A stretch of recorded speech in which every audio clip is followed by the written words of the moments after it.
আসসালামু আলাইকুম রহমতুল্লাহ। দর্শক, আপনারা জানেন আজকে ভীষণ একটা ভূমিকম্প হয়েছে। তো আমি আছি এখানে মুহূর্তে গাজীপুরে আছি। তো আমাদের এখানে প্রচণ্ড একটা ভূমিকম্প হয়েছে। আমি তখন ডিউটিতে ছিলাম।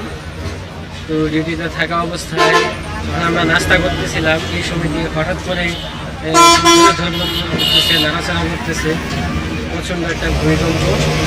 তো দর্শক, যখন ভূমিকম্প হয় তখন আমরা খুবই সাবধানতা অবলম্বন করবো। হঠাৎ করে দেখি যে ঝাঁকি শুরু হয়ে গেছে। প্রচণ্ড একটা ভূমিকম্প আজকে হয়েছে। আমি এই মুহূর্তে আছি গাজীপুরে। এখানে প্রচণ্ড রকমের ক্ষয়ক্ষতি হয়েছে বিভিন্ন জায়গায়, বিভিন্ন এলাকায়, বিভিন্ন মিল ফ্যাক্টরি এবং বসে পড়ছে। এই জন্য আপনারা খুবই সাবধানে থাকবেন। যখন ভূমিকম্প হয় তখন জিনিসের নিচে বসে থাকবেন।